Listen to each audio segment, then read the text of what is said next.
El Museo Archivo de la Fotografía aquí en el Centro Histórico de la Ciudad de México tiene una doble función. Es museo y también es un archivo con cerca de 2 millones de fotografías producidas por las diferentes administraciones de la ciudad a lo largo del tiempo, en donde quedaron registradas las obras públicas, los eventos políticos y los acontecimientos que marcaron nuestra historia. Yo soy Alexia y hoy en De Todo los invito a que conozcamos una exposición en este museo que a través de una selección de las fotografías del archivo nos cuentan diferentes historias sobre nuestra ciudad y sobre México. ¿Qué dicen? ¿Me acompañan? Entonces, ¿qué estamos esperando? Vamos a comenzar.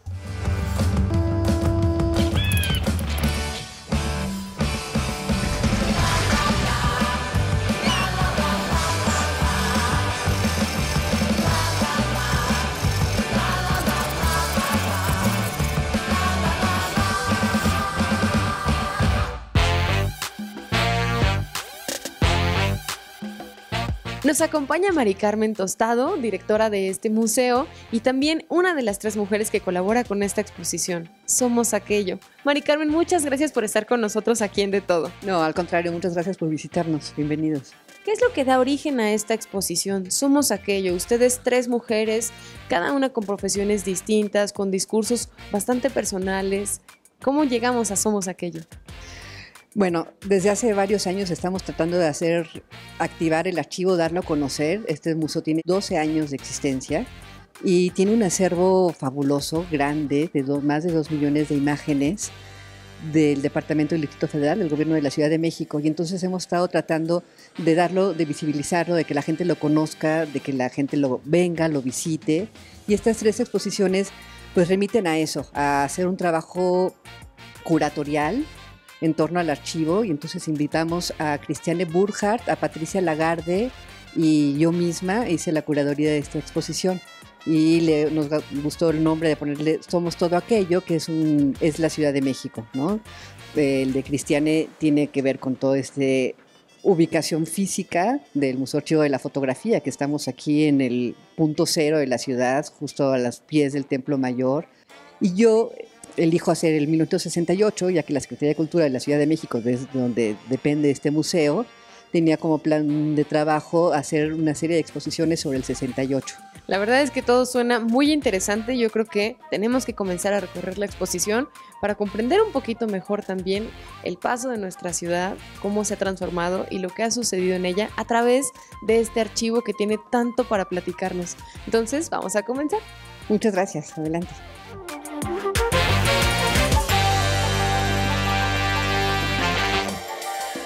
1968 es un año bastante significativo para todo México. Sí, como decía, bueno, 68 es un año que es un parteaguas en la historia del siglo XX. Sobre este año también se ha escrito mucho, se han hecho muchas interpretaciones de lo que ha sucedido, y esta exposición es una exposición importante porque en ella se revela cuál es la postura y cuáles son los trabajos que está realizando el Departamento del Distrito Federal. En el archivo del Museo Archivo de la Fotografía se tenían 600 rollos inéditos en torno a a este año, ¿no? Entonces este archivo es un archivo muy oficial, es un archivo del Departamento del Distrito Federal del área de comunicación social y es un archivo de registro de obra, ¿no? Principalmente, pero también es un archivo de espionaje un poco hacia el movimiento estudiantil, ¿no? Están viendo, las cámaras están viendo lo que se está construyendo, pero también lo que están registrando, lo que está sucediendo con los estudiantes, ¿no? Entonces, esta exposición un poco lo que muestra es este choque, ¿no? De puntos de vista. Yo digo que este archivo es un autorretrato del poder, y entonces, bueno, finalmente es lo que muestra, ¿no? O sea, el trabajo y lo que está haciendo el poder en este año tan catártico. Es la visión oficial y en ella encontramos también registros muy interesantes de todo lo que sucedía con la gente, con los que vivían en la ciudad y vivían este turbulento año. Por ejemplo, estamos aquí en la primera parte de la exposición, la que nos recibe en este segmento, y encontramos fotos que son verdaderamente bellas. Hay fotos de jóvenes listos como para los Juegos Olímpicos, fotos de globos, fotos de los trabajos de preparación de las sedes deportivas. Justo la exposición abre con el tema de las Olimpiadas, ¿no? O sea, todo lo que se estaba haciendo estaba en torno de las Olimpiadas, ¿no? Y entonces en esta área lo que están son la infraestructura olímpica, ¿no? Que se construyó en 3 años, el Palacio de los Deportes, el Canal de Cuemanco, Entonces, bueno, están todos estos trabajos que se están realizando. Las Villa Olímpica, donde se van a recibir a los deportistas. Son las primeras olimpiadas donde también, además de la competencia de los deportistas, hay una presentación cultural, ¿no? Entonces están las olimpiadas culturales que van desarrollándose a lo largo del año. Entonces también encontramos unas fotografías súper interesantes de un poeta ruso, Evgeny Yevtushenko, que viene en el mes de abril a México y llena la Arena México, ¿no? En la lectura de sus poemas. Yo creo que no ha vuelto a pasar, ¿no? Que un poeta llene un estadio, ¿no? Con 15,000 personas que se acercan a escuchar. Y su poema es un poema que se llama El ajedrez de México, que es un poema bastante combativo, ¿no? Y dicen que a la hora que lo leyó Díaz Ordaz, pues sí se dio un sentón porque de alguna manera cuestionaba toda la política estatal, ¿no? Es más que interesante. Vamos a continuar. Claro que sí. ¿Qué encontramos en esta otra parte de la exposición, Mari Carmen? Esta área es un poco la oficina del Departamento del Distrito Federal, que estaba Alfonso Corona del Rosal, era el regente de la ciudad, empezó en 1966, era un hombre con unas ambiciones políticas muy grandes, también era uno de los presidenciables. El 68 al año siguiente se hacen elecciones, entonces está la competencia y la tensión entre los dos posibles tapados, ¿no? Uno sería Corona del Rosal y otro que es Luis Echeverría. En esta oficina, un poco lo que recrea es las actividades que está haciendo Corona del Rosal, ¿no? Todas las ruedas de prensa que va llevando a cabo, ¿no? Y que de alguna manera se provoca un conflicto con los estudiantes en estos inicios del 68, en el mes de junio, ¿no? Donde hay la participación de Corona del Rosal y de la policía del Departamento del Distrito Federal, de Luis Cueto, que luego se volvió una de las principales demandas del movimiento estudiantil, la renuncia de ellos. Y también descubrimos pues una parte más o menos oscura que no se había detectado, que se sabía, que es la participación de un grupo de infiltrados, ¿no? Y un grupo de choque en el interior del Departamento del Distrito Federal, que estaban organizados desde el área de la Dirección de Servicios Generales del Distrito Federal. Entonces, bueno, eso es un poco lo que se muestra, ¿no? en esta área. Y entre todos estos trabajos que se realizaban, también había grandes esfuerzos porque a la par México tuviera una imagen positiva ante los ojos del mundo. Y en este núcleo también podemos ver un poquito de fotos que nos retratan eso, como de campañas en donde la gente apoya al gobierno, a la policía, por supuesto orquestadas por el mismo gobierno. Vemos imágenes de personas que están siendo peinadas, peluqueadas, todo como con el afán de que México diera su mejor cara posible. Está este lema que tenemos aquí, que de con escoba y con jabón se forja una gran nación. Pues sí, eran campañas de higiene que se estaban realizando en la ciudad un poco para darle la mejor cara que debieran venir a todos los visitantes internacionales, ¿no?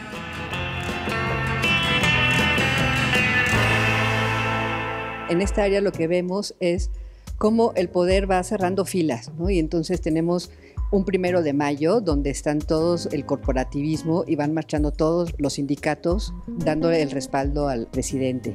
También tenemos el 20 de noviembre, ¿no? Donde tenemos una foto muy interesante donde van los dos contrincantes a la presidencia, Corona del Rosal y Luis Echeverría, acompañando a Díaz Ordaz, y lo que seguía era el destape presidencial. Entonces ahí en estas fotografías un poco también lo que se transmite es esta tensión que había, ¿no? En el gobierno y en lo que iba a seguir, ¿no? Y esta área, lo que muestra también las fotografías son toda la iluminación nocturna del mes de septiembre, que fue el mes más tenso, más donde el choque entre el movimiento estudiantil y el Estado fue más perturbador.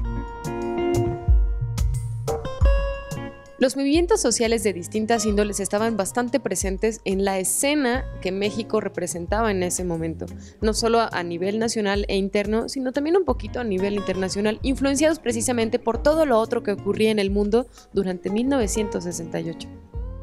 Sí, así es. O sea, el movimiento estudiantil tiene al principio las mantas que sacan son el Che Guevara principalmente, ¿no? La Revolución Cubana era una guía, una estrella, una nueva revolución, ¿no? Pero por otro lado el Partido Revolucionario Institucional se autonombraba revolucionario. Entonces había ahí una pugna por los símbolos, ¿no? Y los símbolos patrios y la bandera, ¿no? Y por ejemplo Hidalgo y Morelos, que eran como los héroes de la patria, pues habían sido en algún momento héroes revolucionarios, y los propios estudiantes también valoraban cuando se les acusaba de que todos sus ideólogos eran comunistas y extranjeros y que estaban mal influenciados, ¿no? Y ellos dicen, no, bueno, también si Hidalgo viviera con nosotros anduviera y estaría aquí volanteando, ¿no? Y hay un día en particular que es un día muy emblemático, que es el 13 de septiembre, que este día es el día, por un lado, de los niños héroes. Por otro lado, se inaugura el Palacio de los Deportes y por otro lado, se lleva a cabo la Marcha del Silencio, que el movimiento estudiantil recuerda como una de las más solemnes, ¿no? Donde dijeron, sí, se nos acusa de ser extranjerizantes, ¿no? Entonces, bueno, nosotros vamos a tener una marcha donde no se va a gritar ninguna consigna y vamos a marchar en silencio y vamos a caminar, solamente se van a oír nuestros pasos, ¿no? Y su demanda principal era el diálogo público.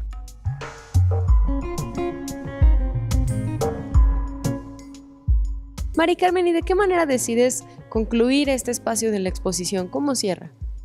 En esta parte lo que vemos son las movilizaciones estudiantiles y las marchas más emblemáticas que tuvieron el movimiento a lo largo del 68, que son las del 27 y el 13 de agosto. Y en este punto a mí me gustaría volver a recalcar que podemos decir somos todo aquello, hablando de esta exposición del 68. Sí, de alguna manera, pues es todo lo que pasó en el año, ¿no? Somos un poco todo aquello que sucedió, ¿no? Y bueno, también es importante ver todo lo que no se tiene en el archivo, ¿no? Todo lo que no, los hoyos, las ausencias, ¿no? No hay nada del 2 de octubre, no se tomó, no se registró, no se conservó. Pero bueno, también es importante saber qué es lo que no hay, ¿no? Muchísimas gracias, Mari Carmen. Al contrario, muchísimas gracias a ustedes por venir aquí hoy.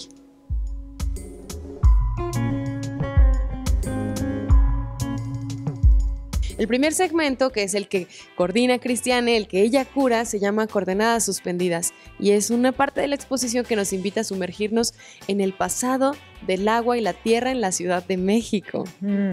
Sí, tal cual como lo estás diciendo, Alexia. Mi idea al acercarme a este archivo, que es un archivo increíble de fotos, o sea, desde los orígenes de la fotografía, realmente desde los años 20 hay fotos hasta la actualidad. Entonces, bueno, me acerqué a este archivo tratando de encontrar también una estrategia, ¿no? Porque si no, pues ¿por dónde, no? ¿Por dónde empezamos a meternos? Entonces surgió la idea que se funda un poco en mi práctica también de investigación como cineasta, de considerar el archivo como un sitio arqueológico en el que hay que hurgar, en el que hay diferentes estratos y capas históricas, pero también hallazgos, ¿no? Y empecé como a buscar por palabras claves, que son las palabras claves también que vemos aquí a la entrada del museo, porque todas de alguna manera, las tres curadoras, tuvimos que como que encontrar nuestro camino a través del archivo. Entonces surgió como una de las posibilidades de lectura para mí el plantear la ciudad en sus horizontes y en sus verticalidades, ¿no? Empecé a encontrar y a buscar también específicamente imágenes que tienen que ver con el horizonte ya desaparecido de un lago que ya no está y quién sabe si vuelve y si vuelve en qué circunstancias, ¿no? Y en general el tema del agua empezó a emerger tal cual, ¿no? Empecé a buscar las fotos, mano de obra también acerca de las intubaciones, hay partes que tratan como de la agua domesticada, la llamo también, ¿no? Como de las fuentes, pero también eso de los sistemas grandes, de las grandes obras del sistema Lerma-Cutzamala y todo eso, ¿no? Y el lago que aparece también, esta es la parte que está ahí atrás.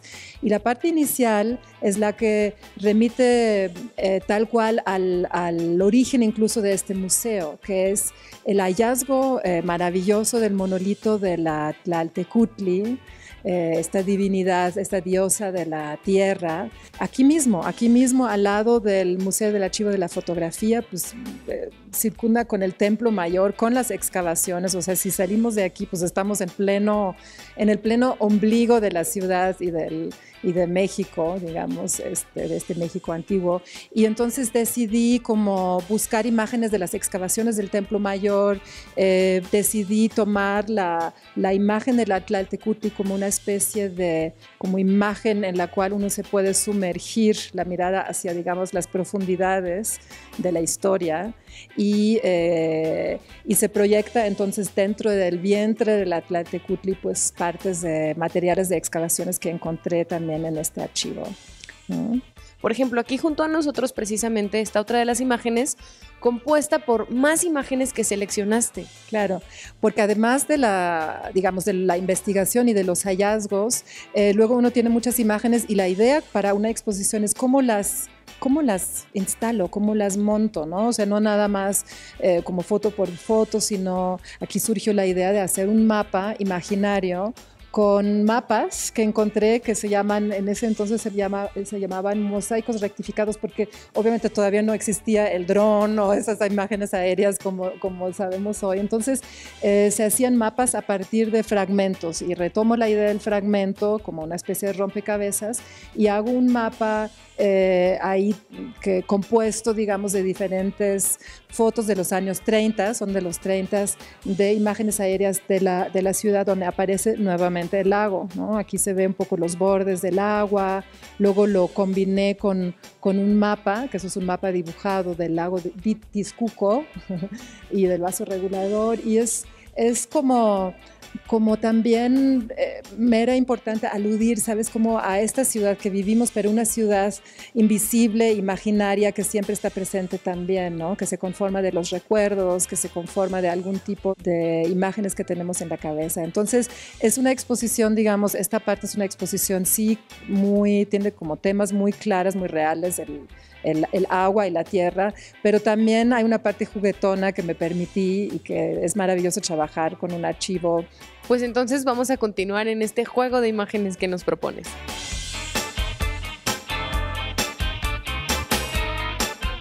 La pieza que tenemos a un costado nuestro es la pieza principal de esta parte de la exposición. Y lo mismo nos da la idea de un horizonte que de un lago lejano. Son muchas cosas las que nos transmite. Sí, mira, la pieza se llama espejismo, ¿no? Como esto que nos genera la duda de que si está o no está, si es cierto o no es cierto, ¿no? Y jugué con la idea de un horizonte. Todas estas fotos que abarcan una temporada de 90 años, desde los años 20 hasta la actualidad, y todas las fotos miran hacia las áreas de la ciudad como intermediaciones de Texcoco, ¿no? Entonces esto era importante para mí, ¿no? Como que miráramos hacia este rumbo y de alguna manera se evoca entonces aquí como se evoca el agua, pero también se ve ya la obra del aeropuerto que ya tiene también como muchos años, ¿no? Hay imágenes todavía como de los jardines y huertos hacia la Balbuena, hay pistas que están apareciendo, pistas de tierra y pistas ya de concreto.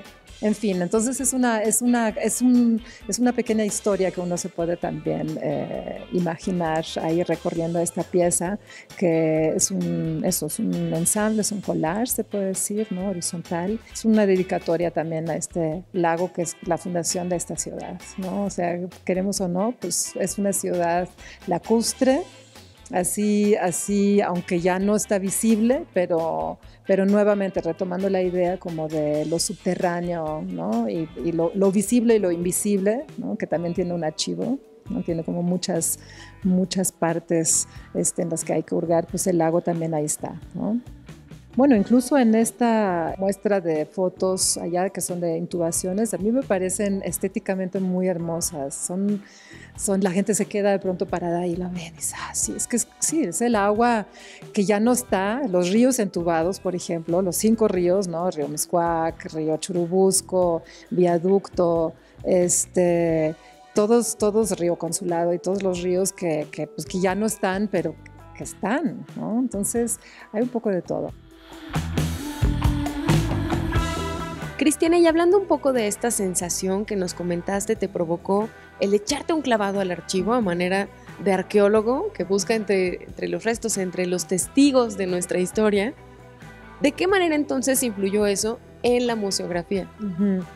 Eso es un paso muy importante. Claro, ahora teníamos que, ya una vez investigados nuestros temas o planteados nuestras ideas, pues sí, había que instalarlo físicamente en el espacio.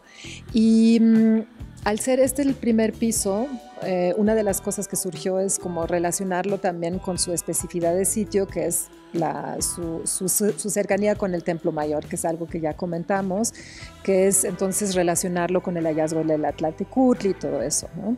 El otro momento como de relacionar la instalación de las fotos con el espacio mismo fue aquí. Estábamos como muchas veces aquí parados y paradas, como mirando hacia arriba y diciendo, bueno, esto también es como una especie de retícula, bueno, yo así lo leía, ¿no? Como una especie de cubo que relaciona los 3 pisos, ¿no? Y entonces queda nada más un pequeño gesto, que es como a través de esta retícula que alude a una retícula de excavación, pues decir, pues estos espacios, a pesar de ser temas como muy distintos, pero sí hay ahí finalmente un trabajo compartido, que hay líneas o puntos o palabras claves que unen las 3 exposiciones. Digo, pueden ser cosas tan curiosas como cuando nos dimos cuenta de que justo el hallazgo de la Atlatecutli pues fue en un 2 de octubre, entonces eso lo relaciona, digamos, en nuestros recuerdos no historiográficos con el 68. En fin, ese tipo de cosas, ¿no? Obviamente hay muchas maneras de ligar también una cosa con la otra, y de esta manera se crean las narraciones, ¿no? Que es algo que quizás como cineasta me interesaba también, ¿no? Exacto.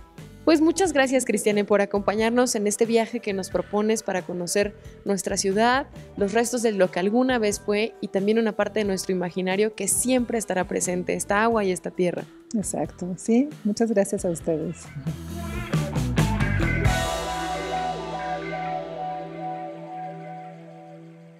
El Museo Archivo de la Fotografía no solamente abre sus puertas para mostrar todo tipo de quehacer fotográfico, también resguarda una mirada hacia la historia de nuestra ciudad y nos permite conocerla a través de diferentes discursos y propuestas, como las que conocimos el día de hoy.